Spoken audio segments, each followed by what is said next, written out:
আমরা কি করে বুঝবো যে আল্লাহ তাআলা আমাদের ভালোবাসেন? কিভাবে বুঝবো যে তিনি আমাদেরকে পছন্দ করেন, ভালোবাসেন? এটা বোঝার কিছু সিস্টেম আছে। এক নম্বর সিস্টেম হচ্ছে আপনি জাস্ট দেখুন যে আপনি নিজেকে কোন কাজে ব্যস্ত রেখেছেন।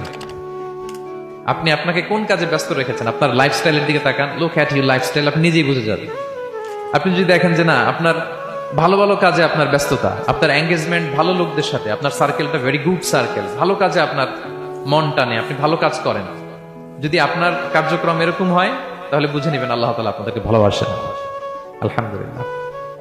আর যদি দেখেন না, যত আকাম কুকাম আছে ওইটার সবার আগে আপনি, যেই কাজে আল্লাহর ক্রোধ আসে, আল্লাহ রাগ হয়ে যান, যেই কাজ ইসলামে করার নিষেধ, যেটাতে তার অসন্তুষ্টি, ওই কাজে আপনার এঙ্গেজমেন্ট, ইনভলভমেন্ট, আপনার সার্কেল গুলাও এরকম, তাহলে বুঝে নিবেন আল্লাহ ভালোবাসা, এই মহা সৌভাগ্য আপনার কপালে জোটে নাই।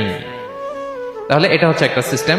আল্লাহ আপনাকে ভালোবাসেন কিনা এভাবে বুঝবেন যে আপনি নিজেকে কোন কাজে ব্যস্ত রেখেছেন, একটু দেখুন, আপনি মিলাতে পারবেন।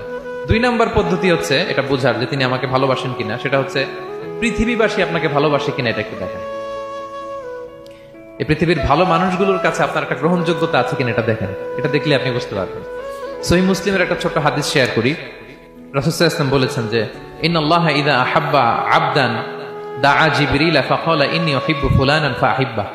আল্লাহ তাআলা যখন কোনো বান্দাকে ভালোবাসে তখন তিনি জিবরাইলকে ডেকে বলেন, হে জিবরাইল, আমি আমার এই বান্দাকে ভালোবাসি, তুমিও তার